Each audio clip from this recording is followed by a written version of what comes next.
Is it even possible to save money on low income? I've seen people who are on low income doing so much.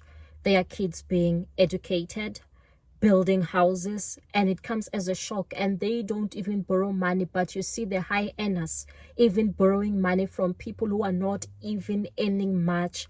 Just imagine, the high earners, they are using debt on everything. They are on loan sharks. They are ignoring calls because they are owing a lot of people. So what is considered low income? In different countries, it means different things. When you are in the US, low income is when you are earning less than 14,550 if you are just one person, and then less than $30,000 for a family of 4. And then when you are in the UK, it's when you are earning less than 25,500 pounds a year before tax. While if you are in South Africa, a low income earner is when you are earning less than 7,880 rands. That is considered a low earner. So hi guys, my name is XIREN and I am a chartered accountant by profession. So today I'm going to be giving you 7 best ways that you can be saving money this year. Number 1, it is important to assess your financial state.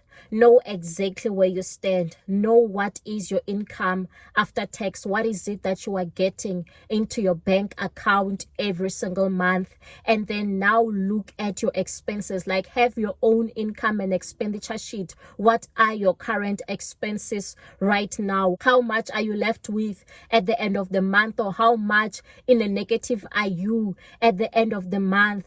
And then once you know that, you'll be able to move on to the next step. So it's important to just check your bank statements, check everything, check your pay slip, check everything, so that you can be able to account for every single expense that you are incurring per month. Number 2, after looking at those expenses, it's important now to begin preparing your ideal budget. Look at all those line items and think to yourself, is there somewhere where you can save on these expenses? If you are staying in a place that is highly priced, if your rent is quite high, think to yourself, can you move to a different location?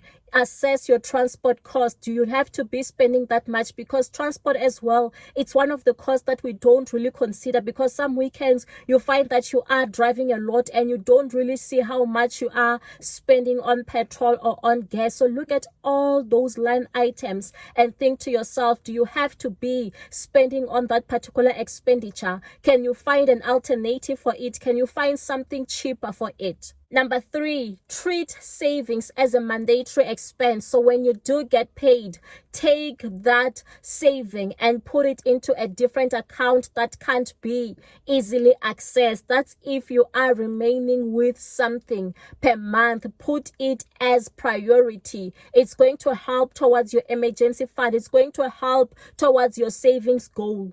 Number 4, be conscious when shopping. So look at the items, assess those items, because some items, they might seem like they are quite cheap, but you find that they're expensive, especially when you can see that price written, price per kg. In South Africa, it will say price per kg is this amount, but this is the kg, so this is the particular amount. So you need to be careful and shop for those items that are priced quite lower. And sometimes it might mean shopping from different shops, not only just from the same shop. Number 5, cut down on takeouts. So sometimes you might even be lazy to carry your lunch to work, but it's important to cut down on takeouts if you want to be saving money. Prepare your lunch box at home and then you are going to have it as lunch at work, and also just reduce the number of times you have to be ordering from apps like Uber Eats. I know I love Uber Eats so much. It's so convenient, but just use it only when there is a need for it. Number 6, don't follow trends or what everyone else is doing. So people around you might be buying designer bags, might be buying designer clothes, they might be buying the latest electronics, but just shop within your means. There's no need to be buying something just because your neighbor has it or your friend has it or your colleagues have it. Just buy things that are below or within your means. There's no need to be influenced by what's trending on TikTok or by the external factors. Number 7, this is my favorite one. It's important to work on increasing your income, because you can't just be on survival mode each and every year. There's a time when now you have to have savings and also investment. So it's important to work towards building your income, because inflation is so real. So if you are struggling right now, what more 2 years down the line, 3 years down the line? So if you work towards increasing your income, you'll be able to come out of that state, come out of that low income state. That is why I also advocate for people to start a YouTube channel with me.